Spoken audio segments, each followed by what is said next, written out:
Bueno, empezamos. Entonces, muchísimas gracias por darme la oportunidad de estar aquí con ustedes, sobre todo con un grupo de amigos y en especial a Hernán y Alicia, que los aprecio un montón.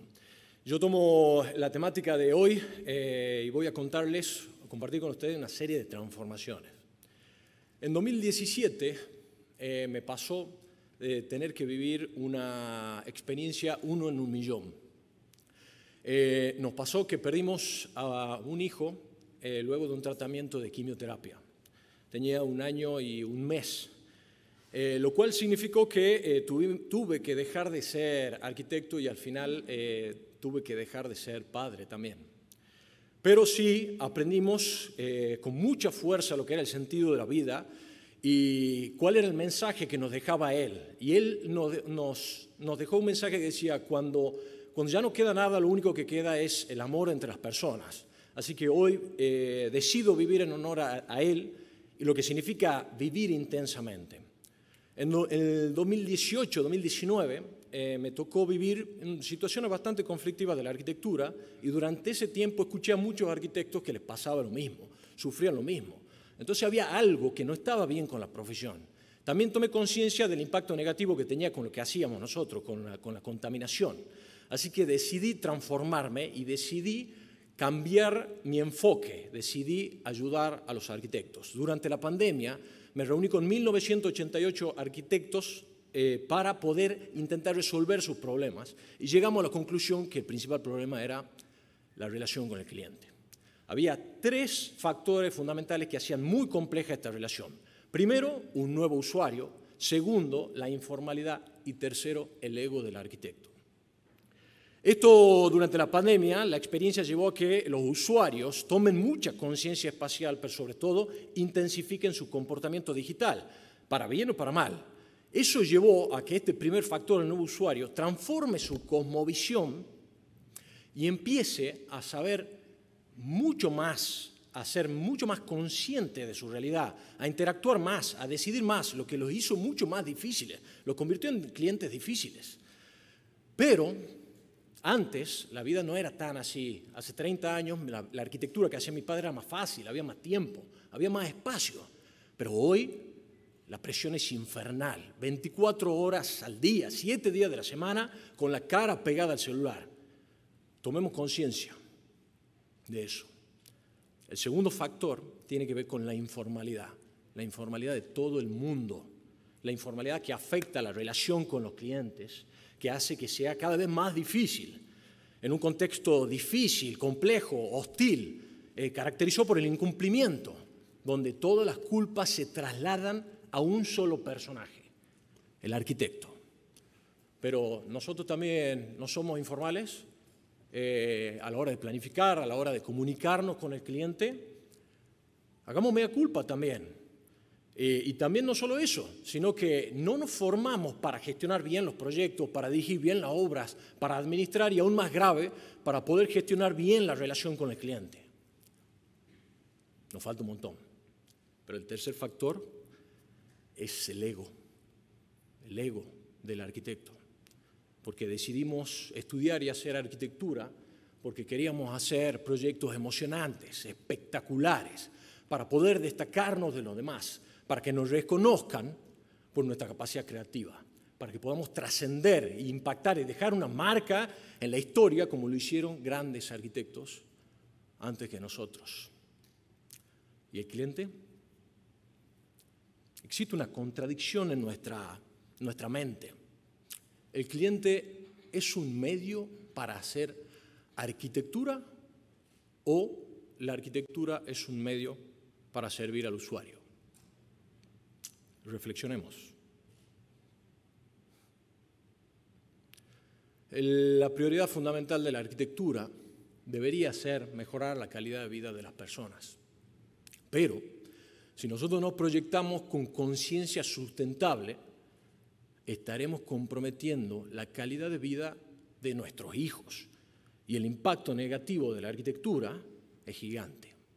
Así que tenemos que transformarnos, tenemos que bajar nuestro ego, tenemos que sensibilizarnos, tenemos que ser mucho más sensibles a lo que viven y sienten estos usuarios, estos clientes, que van a ser los futuros usuarios de las obras que creamos nosotros. Para lograrlo, vamos a tener que aprender a escuchar en profundidad, a amplificar el rango de escucha, escuchar activamente para entender sus miedos, sus dudas, sus limitaciones, sus deseos y actuar en consecuencia. Estamos viviendo la era del cliente y ya nunca más serán las cosas como antes. Nunca en la historia tuvo tanto poder como ahora. Estamos viviendo un cambio de paradigma en la forma de relacionarnos. Entonces, ¿qué podemos hacer nosotros? Subirnos a la tendencia mundial en donde tenemos que poner en el centro de absolutamente todo lo que hacemos, en el centro lo tenemos que poner al cliente. Todo tiene que estar pensado para que ese cliente pueda tener una experiencia superior. Pero, ¿qué pasa con lo que viven durante los procesos de proyecto y los procesos de la construcción sobre todo? Terminan siendo un viaje largo, traumático, de incertidumbre, de miedo, de no saber si voy a terminar, de desconfianza. No solamente eso, sino que la sociedad todo el tiempo le está advirtiendo sobre cómo el arquitecto va a fallar, que los tiempos que le dicen se van a alargar o que los presupuestos nunca se van a cumplir. Entonces vivimos con un estigma social. Muy raro encontrar a un cliente que no tenga un problema con un arquitecto. Ahora, existe un concepto muy importante que nos permite a nosotros ir mucho más allá, que tiene que ver con la experiencia que viven los clientes, donde nosotros podemos diseñarlas, podemos alterarlas, podemos hacer que ellos vivan algo distinto, algo superior, que los sorprenda. Somos diseñadores, tenemos el poder de diseñar lo que ellos van a vivir hacia el futuro, para destacarnos encima, para ser únicos, para que nadie nos pueda copiar. Entonces, si queremos profundizar y queremos hacer que este viaje del cliente sea un viaje bueno, que sea saludable y positivo, tenemos que tomar conciencia de cada etapa que vive el cliente a lo largo de este viaje, mapear su experiencia antes, a la hora de desear la arquitectura para atraerlo, durante, sobre lo que va a vivir al hacer arquitectura y después, cuando va a vivir esa arquitectura. Hacia el futuro, las viviendas del futuro van a hacer una fusión de experiencias multifuncionales y nosotros tenemos que ser muy sensibles a la hora de diseñar para generar una arquitectura que pueda transformarse. No hay ningún profesional en el mundo que tenga el poder de cambiar la realidad como lo tienen los arquitectos. Ahora pasa algo. Nuestra realidad actual es gris y es una consecuencia de nuestras decisiones. Nosotros decidimos no hacer nada. Nosotros decidimos no actuar, no pelear por lo que creemos, no jugárnosla. Pero eso no tiene que ser así.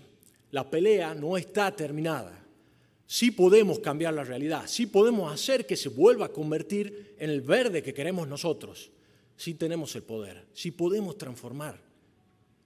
Pero tenemos que eliminar el ego y tenemos que fusionarnos en una sola cosmovisión.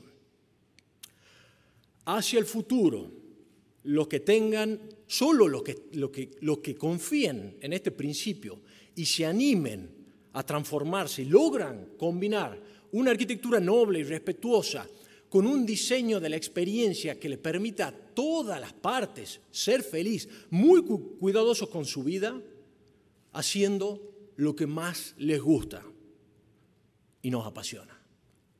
Arquitectura. Muchas gracias.